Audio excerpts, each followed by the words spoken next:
Hello everyone, my name is Kasim Lupao and I am one of the expert IELTS trainers here at ReLedge International.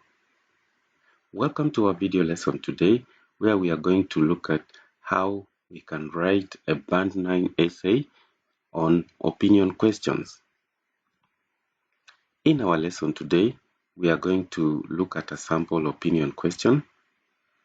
We will also learn how to decide whether to agree or disagree. Next, we will learn how to generate supporting points. And finally, together we are going to write a Band 9 answer to an opinion question.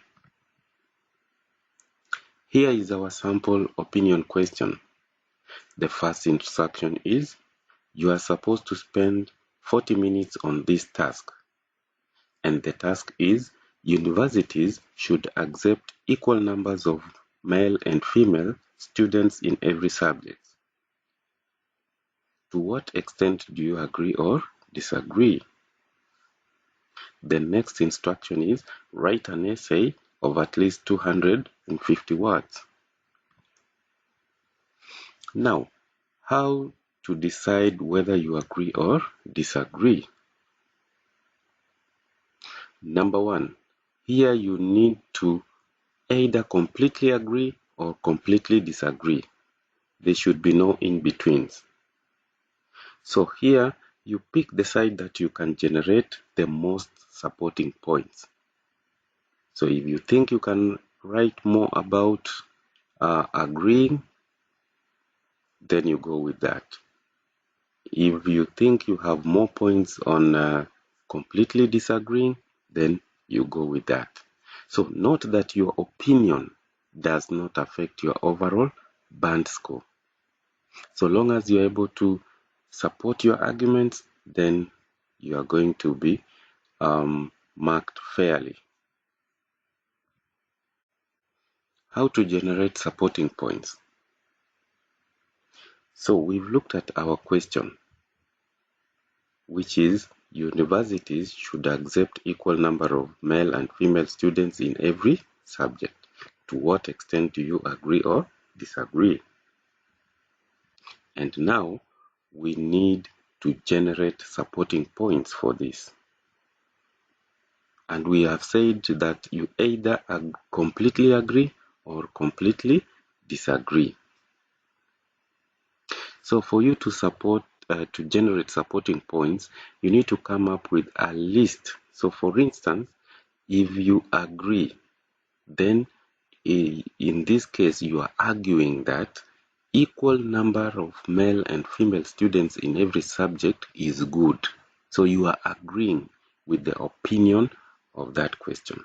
So what you do is come up with a long list of why you agree. And then after you've come up with a long list, then pick only 2 supporting points, the best now.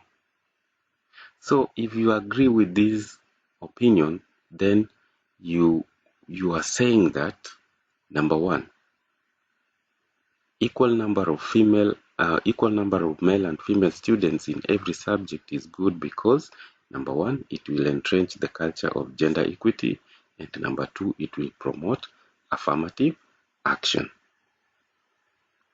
And if you disagree, in other words, you are saying that equal numbers of male and female students in every subject is not necessarily good. And why is it not good?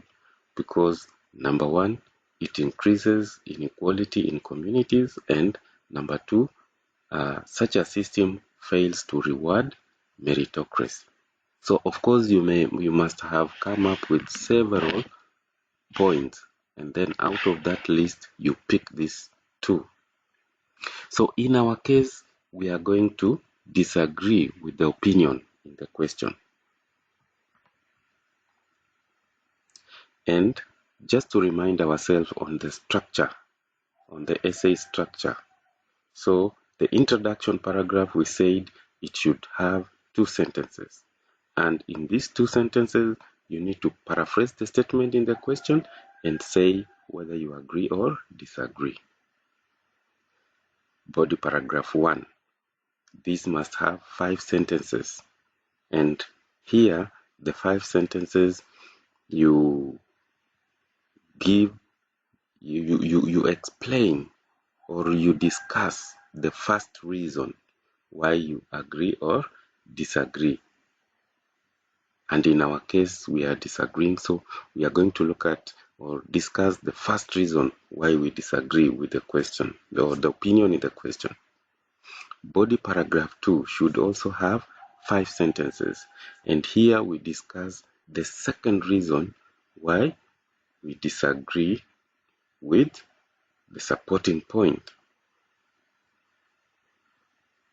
And in the conclusion paragraph, you need to have only 1 or 2 sentences.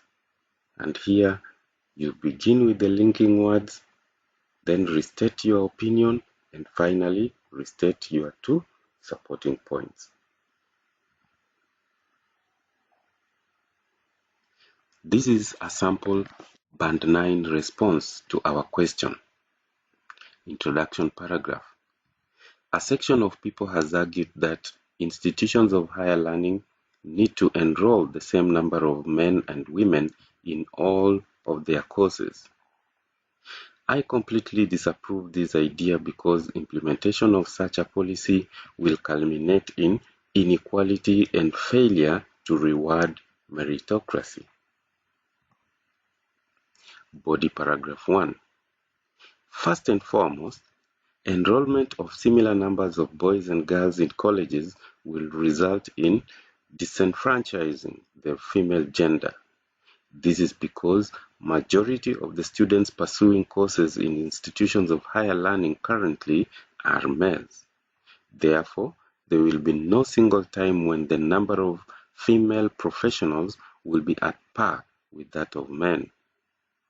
To give an illustration, majority of doctors and engineers in Kenya are men.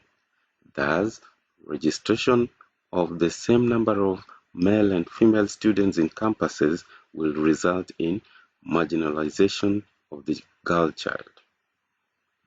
Body paragraph 2. Additionally, the regulation on admission of equal number of male and females in learning institutions will result in leaving out qualified male candidates to accommodate the ladies for the purposes of fulfilling the equality agenda. Owing to the fact that majority of students who attain the minimum grade requirement for admission in the campuses are males, they will not get justice if some of them are denied opportunities to pave way for female learners. In order to admit equal numbers, some qualified male students may be asked to relinquish their chances for their other gender.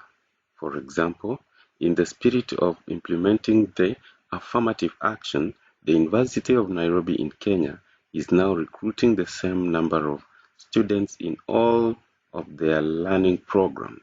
Thus, operationalization of such guidelines may end up in unfairly excluding male candidates who meet the minimum admission requirement in the local colleges. Conclusion paragraph.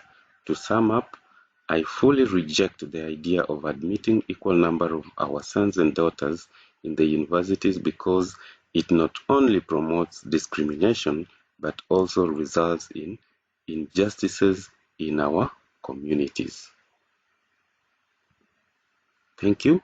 That is the end of our lesson on how to write a Band 9 essay on opinion questions. I look forward to seeing you again in my subsequent lessons.